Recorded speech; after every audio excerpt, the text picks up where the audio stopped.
You know, there was a time in America when liberals would say, I may disagree with you, but I would fight for the death of your right to say it, of course. They didn't mean that, but that's what they said.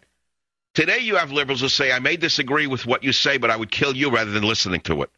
That's what happened to the liberals of today. They're not liberals by definition, people like that. You call them anything you want, neo-fascists. It doesn't matter what label you give them. They're the dark forces of nature. Chicago, Michael, you're up on the Savage Nation. Go ahead, please. Yeah, when I heard Bill Clinton on WNPR, it made me sick, and he's got his scope locked. And first thing I said to myself is I turned to my wife and go, you know, you're picking on the wrong guy. I gave it a boxing equation. I said, you're the Ken Buchanan of talk radio. He was a lightweight boxer from Scotland who attacked everybody who went after him with a viciousness that had never been seen in the ring before. And well, that's right. If Bill Clinton comes after me since he's a private citizen, I'm going to see if we can sue him personally for trying to take away my millstone, because as I said yesterday, you know, it's one thing to not like somebody politically. It's another thing to try to stop them from making a living. And the fact is, the Bible says, he who takes away a man's millstone, it is as though they have killed him. If they want to try to kill us, we have a right to fight with anything we have in our corner. I'm going to make an announcement very soon, probably by Monday, that no one's heard about yet. Listen to me very carefully. Michael Savage is going to make an announcement Monday that has not been made yet about one of the most preeminent law firms in America. A nonprofit law firm is taking my case.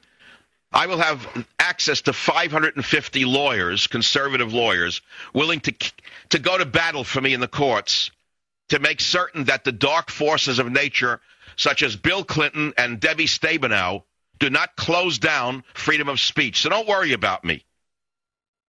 Thank you. I'm not going to take it. I didn't come all this way to have a fraudulent hillbilly take me off the air.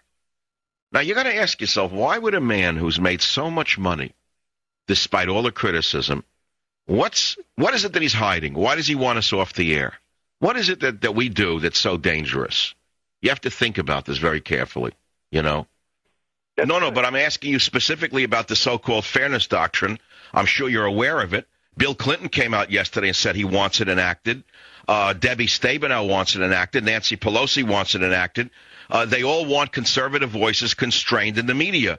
What side would you be on with the so-called fairness doctrine? I would not I don't know exactly how the fairness doctrine would stop you from doing whatever you're doing. Maybe there's something that I don't know about what you're saying or what the fairness. Well, the fairness doctrine is the constraint only on conservative talk radio. It would not apply to any other element of the media. It's aimed strictly at us in the minority in the media, and they want us controlled and constrained and removed from the airwaves. That's what they want. They only want to hear progressive voices that laud Obama and laud the liberal way. Now, you surely couldn't support that. I don't think so. But I don't think that's a fair description of what's going on. It has a tinge of paranoia connected to it. I mean, so you just said you don't know what it is, but now you're saying my position is paranoid. It has that tone because who's trying to... Well, you just said you don't know what it is, and now you're telling me that I'm sounding paranoid. First you say you don't know what the fairness doctrine is, then you accuse me of paranoia. That's what they used to do in the Soviet Union with dissidents, Jerry. They would accuse dissidents of being paranoid and put them in mental hospitals. Because you are speaking, and you're saying you're not allowed to speak, but you are speaking. How do you explain that? You're on the air. You know, apparently there's a disconnect between what I just said and what you're hearing. I didn't say there is a fairness doctrine. I said to you that your cohorts in the liberal Democrat wing of the party want to constrain me through a so-called fairness doctrine. Well, I think we need a robust range of opinions on the air, and you fit well within the range of robustness. Well, I hope that when the time comes, if you have any power over that, you will respect what liberals used to always respect, which is opposite opinions, or else we will descend into absolute fascism. Because without dissent, there will be fascism in this country. And whether that dissent is left or right, I believe that a country that's supposedly free must have dissent. Obviously, you need dissent, and you have dissent everywhere. I'm going to really look into this fairness doctrine, and I want to investigate, would it take you off the air? I want to hear that.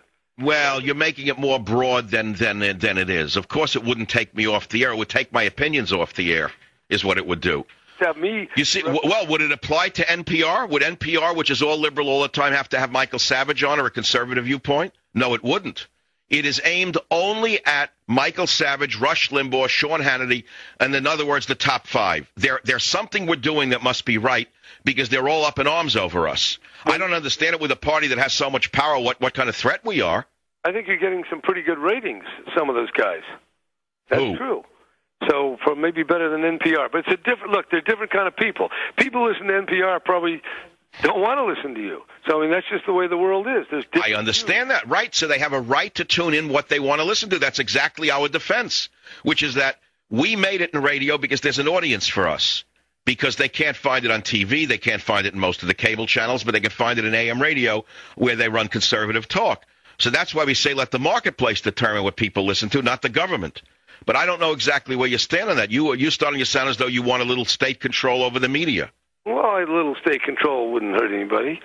Oh, there you go again. So you want control over the media. Somewhat ironic. I'm going to look at this fairness doctrine because we haven't had it for 20 years. Well, it wouldn't apply to California at all because you wouldn't have that power. It would be a federal communications system thing. Let me raise you have a minute for another question? This doctrine used to say if you have no views of one side, and like in certain campaigns, if somebody's attacking you, there's got to be some room for the other side. It's an attempt to balance, not to censor. Now, no, somebody just handed you that. That's not true. That's not it at all. That's not how it's acted out. Somebody gave you false information. That's absolutely false, because if that were true, NPR would have to hire Michael Savage or run conservative opinion. And that's not what the intent is of Bill Clinton, Debbie Stabenow, and Nancy Pelosi. They want to shut us up in plain English in more ways than one.